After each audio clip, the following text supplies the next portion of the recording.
ஓம் சாந்தி. 30/6/2026 காலை முரளி பாப்தாதா மதுபன்.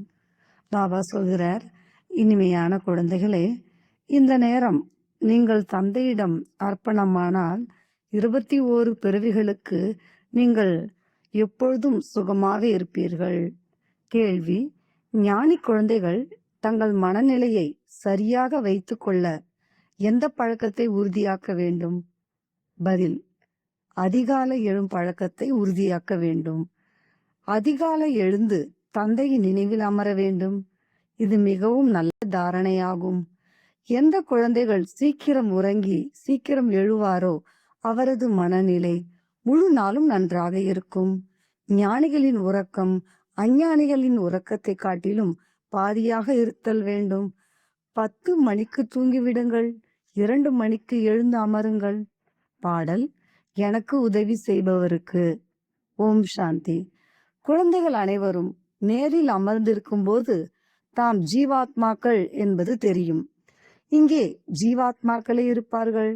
ஆத்மாவிற்கு உடல் இல்லாத போது நிர்வாண நிலையில் இருக்கும்.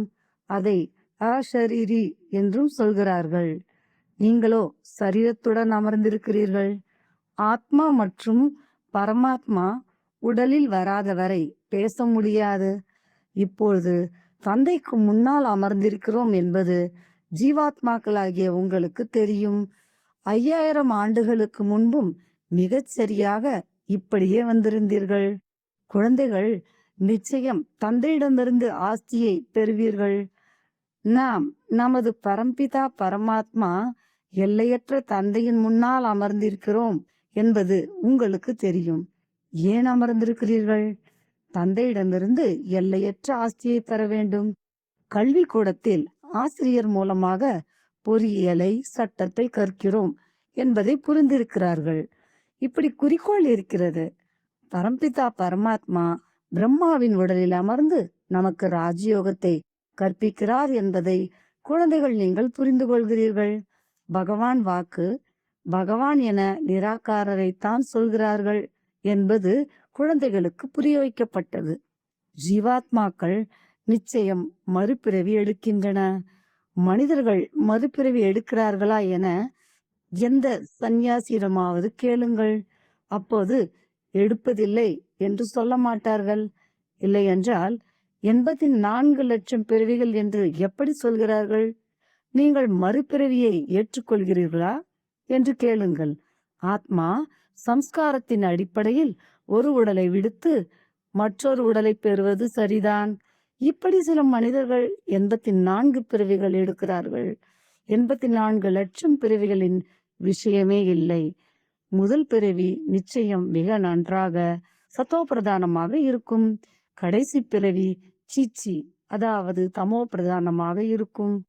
16 கலைகளில் இருந்து பிறகு 14 கலைகள், 12 கலைகள் என கலைகள் குறைந்து கொண்டே செல்கின்றன. மறுபிறவி நிச்சயம் எடுப்பார்கள். பரம்பிதா பரமாத்மா பிறவி எடுக்கிறாரா அல்லது பிறவி அற்றவரா என கேட்க வேண்டும். இந்த பாயிண்ட் மிகவும் சூட்சுமமாக இருப்பதை பாருங்கள். ஒருவேளை பிறப்பு இறப்பு அற்றவர் என்றால் சிவஜெயந்தியை நிரூபிக்கப்படுவதில்லை. சிவஜெயந்தி கொண்டாடப்படுகிறது என்று சொல்வார்கள். சிவஜெயந்தி இருக்கிறது, எனினும் பிறப்போடு இறப்பும் இருக்கிறது என்று சொல்கிறார்களே, அது கிடையாது.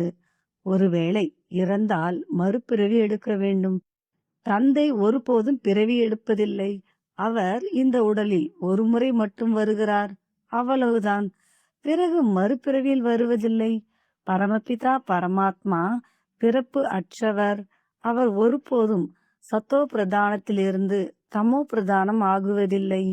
ஆத்மாக்கள் அனைவரும் பிறப்பு இறப்பில் வந்து வந்து பதிதமாகின்றனர்.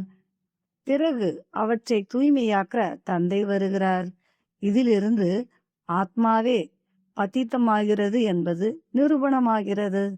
ஆத்மா வீட்டிலிருந்து தூய்மையாக வருகிறது. பிறகு மாயா தூய்மை இழக்க வைக்கிறது. தந்தை ஒருபோதும் தூய்மையற்றவராக மாற்ற மாட்டார். தந்தை ஒருபோதும் குழந்தைகளுக்கு கீழான அறிவுரைகளை வழங்க முடியாது. இந்த நேர மனிதர்கள் கீழான வழிகளையே சொல்கிறார்கள். பतिத்தமாகாதீர்கள், அதாவது விக்காரத்திற்கு போகாதீர்கள் என இப்பொழுது பத்தித்த பாவனர் தந்தை சொல்கிறார். ராவண வழியால் துக்கதாமமாக மாறியது. முதலில் சுகதாமமாக இருந்தது. அதற்காக தந்தையே துக்கத்தையும் சுகத்தையும் கொடுக்கிறார் என்பது இல்லை. தந்தை ஒருபோதும் குழந்தைகளுக்கு துன்பத்திற்கான வழியை சொல்ல முடியாது. மாயாவே துன்பத்தை கொடுக்கிறது. அந்த மாயையை வெற்றியை அடைந்தால் நீங்கள் உலகை வெற்றி பெற்றவராவீர்கள். மனிதர்கள் மாயாவின் அர்த்தத்தை புரிந்து கொள்ளவில்லை. அவர்கள் பணத்தை மாயா என்று சொல்கிறார்கள். இவரிடம் மாயாவின் போதை அதிகம் இருக்கிறது என்று சொல்கிறார்கள் தானே. ஆனால் மாயாவின் போதை இருப்பதில்லை. அங்கே ராவணனின் பூதத்தை செய்து எரிப்பதில்லை. கொடும்பாவி விரோதிக்குத்தான் செய்யப்படுகிறது. அரை கல்பத்திலிருந்து ராவண ராஜ்யம் ஆரம்பமாகிறது. தேக அகங்காரம் வரும்போது மற்ற விகாரங்கள் வருகின்றன. தேவர்கள் பாவத்தின் பாதையில் செல்வதாக, அதாவது விகாரத்திற்கு போவதாக சாஸ்திரங்களில் எழுதப்பட்டிருக்கிறது. மாயாவிற்கு வசமாவதால் பரவசமாகிறார்கள். பிறர் வழியில் சென்று கொண்டே இருக்கிறார்கள். இப்பொழுது நீங்கள் ஸ்ரீமத் படி நடக்கிறீர்கள். பிறர் வழி என்றால் மாயாவின் வழி, ஸ்ரீ என்றால் தந்தையின் உயர்ந்த வழி, அந்த ராவண வழி பிறர் வழி. எனவே அசுர சம்பிரதாயத்தார் அனைவரும் ராவணனின் சங்கிலியில் கட்டப்பட்டு துன்பத்தில் இருக்கிறார்கள் என்று தந்தை சொல்கிறார். மனிதர்கள் சத்தியுகத்தின் ஆயுளை லட்சக்கணக்கான ஆண்டுகள் என நினைக்கிறார்கள். எப்படி 5000 வருடங்கள் என்பதன் கணக்கை நீங்கள் சொல்கிறீர்கள். கிறிஸ்து வந்து 2000 ஆண்டுகள் ஆகின்றன.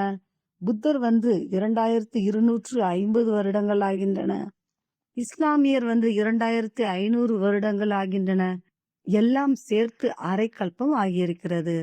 அதற்கு முன்பாக தேவர்களின் ராஜ்யம் இருந்தது. பிறகு தேவர்களுக்கு லட்சக்கணக்கான ஆண்டுகள் என்று எப்படி சொல்ல முடியும்? இவ்வளவு மனிதர்களே இருக்கிறார்கள். இல்லை என்றால் அதிக மனிதர்கள் இருக்க வேண்டும்.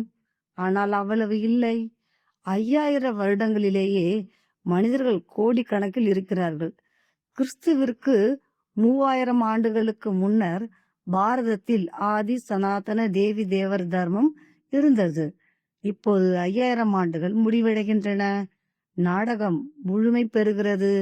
இந்த விஷயங்களை யாரும் அறியவில்லை. நான் யாராக இருக்கிறேன், எப்படி இருக்கிறேன், இந்த சக்கரம் எப்படி சுற்றுகிறது என்பதை யாரும் தெரிந்து கொள்ள முடியாது. இது கீதையின் காலம் என்பதை தந்தையே புரிய வைக்கிறார். தந்தை வந்து சகஜ ராஜயோகத்தை கற்பித்திருந்தார். இது மிக எளிய விஷயம் என தந்தை முதியவர்களுக்கு புரிய வைக்கிறார். தந்தை மற்றும் ஆசையை மட்டும் நினைவு செய்ய வேண்டும். குழந்தை பிறந்தால் வாரிசு பிறந்தது. நாம் தந்தையின் வாரிசு என்பதை நீங்கள் புரிந்து கொள்கிறீர்கள். 5000 ஆண்டுகளுக்கு பிறகு மீண்டும் சந்திக்க வந்திருக்கிறீர்கள். இவை பெரிய மறைமுக விஷயங்கள். முன்பு எப்போதாவது சந்தித்திருக்கிறீர்களா என்று பாபா கேட்கிறார். ஆமாம் பாபா என்று சொல்கிறார்கள். நாங்கள் 5000 ஆண்டுகளுக்கு முன்னர் உங்களை சந்தித்தோம். நீங்கள் இந்த உடல் மூலமாக கல்வியை கற்பிக்க வந்திருக்கிறீர்கள் என ஆத்மா இந்த வாய் மூலமாக சொல்கிறது. நாம் தந்தையிடமிருந்து எல்லையற்ற ஆசையை பெற அமர்ந்திருக்கிறோம் என்பதை மிக உறுதியான குழந்தைகள் புரிந்திருக்கிறார்கள். நாம் பிரம்மா மூலமாக எல்லையற்ற தந்தையுடையவராக மாறியிருக்கிறோம். என்னை தெரியுமா? நான் உங்கள் தந்தை என்று தந்தை சொல்கிறார். ஆமாம் பாபா, ஆத்மாக்கள் எங்களுக்கு பரமபிதா பரமாத்மா நீங்கள் தந்தையாக இருக்கிறீர்கள் என நீங்கள் சொல்கிறீர்கள். நான் உங்களை சொர்க்கத்திற்கு அனுப்பியிருந்தேன், ஆஸ்தி கொடுத்திருந்தேன். அதை மாயை பறித்து கொண்டது. பிறகு இப்பொழுது நான் கொடுக்கிறேன் என்று தந்தையும் சொல்கிறார். மாயா ஆஸ்தியை அபகரிக்கிறது, தந்தை கொடுக்கிறார். இந்த விளையாட்டு நிறைய முறை நடந்து விட்டது, இனியும் நடந்து கொண்டே இருக்கும். இதற்கு முடிவு கிடையாது. தந்தையுடையவராக மாறுகிறார்கள். பிறர் சிலர் சொந்த குழந்தையாக, சிலர் மாற்றாந்தாய் குழந்தையாக இருக்கிறார்கள். காயாகவும் பழமாகவும் இருக்கிறார்கள் தானே. உறுதியாக இருப்பவர்களையும் சில நேரம் மாயா முற்றிலும் வெற்றி பெறுகிறது. பாபா, நாங்கள் எதுவரை வாழ்கிறோமோ அதுவரை உங்களிடமிருந்து ஆஸ்தியை பெற்றுக்கொண்டே இருப்போம் என்று குழந்தைகள் சொல்கிறீர்கள். பாவ கர்மங்களின் சுமை தலையில் அதிகம் இருக்கிறது. அதனால் நீங்கள் எவ்வளவு நினைவில் இருப்பீர்களோ அவ்வளவு அந்த யோக நெருப்பில் நீங்கள் பாவ ஆத்மாவிலிருந்து புண்ணிய ஆத்மா ஆகிவிடுவீர்கள். நெருப்பு பொருட்களை தூய்மையாக மாற்றுகிறது. உங்களுடையது யோக அக்னி. இது எல்லையற்ற யாகம். எல்லையற்ற முதலாளி எல்லையற்ற யாகத்தை படைத்திருக்கிறார்.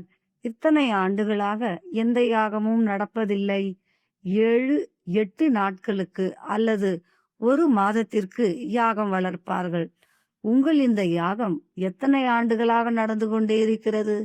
தந்தை சொல்லிக்கொண்டே இருக்கிறார், மறந்து விடாதீர்கள்.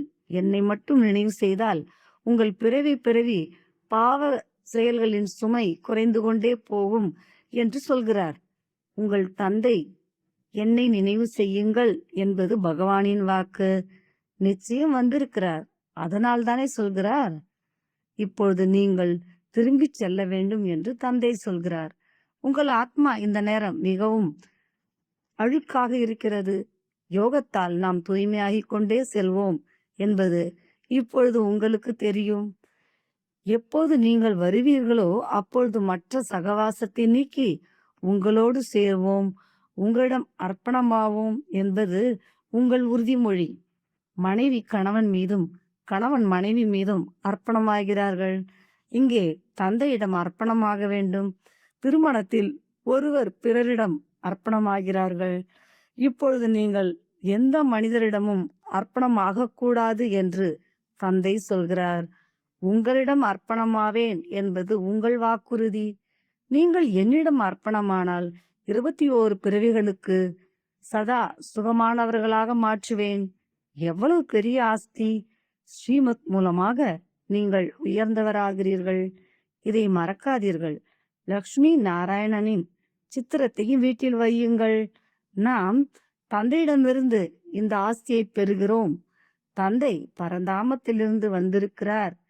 இருந்தும் மாயா கழுகும் குறைந்தது கிடையாது. எல்லோருடைய விஷயமும் இல்லை.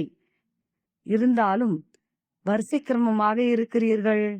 நாம் தந்தையிடமிருந்து ஆஸ்தி பெறுகிறோம் என்பதை ஒருவர் முற்றிலும் மறக்கிறார். இங்கே அமர்ந்திருக்கும் போது போதை ஏறுகிறது. இங்கிருந்து வெளியே சென்றவுடன் மறந்து விடுகிறீர்கள். பிறகு காலையில் புத்துணர்வு பெறுகிறீர்கள். பிறகு நாள் முழுவதும் மறந்து விடுகிறீர்கள். 4-5 ஆண்டுகளாக இருந்து நல்ல சேவை செய்தவர்களும் இன்று இல்லாததை பாருங்கள். ஏதோ தவறு செய்ததால் மாயா ஜோராக அறைவிட்டது. அதனால் சென்று விட்டார்கள். உயர்ந்தால் அன்பின் ரசத்தை பருகலாம், விழுந்தால் சுக்குநூறாக சிதைவீர்கள் என்று தந்தை சொல்கிறார். எப்படி சுக்குநூறாக சிதைகிறார்கள் என்பதை பார்க்கிறீர்கள். வைகுண்டத்திற்கு நிச்சயம் போவார்கள்.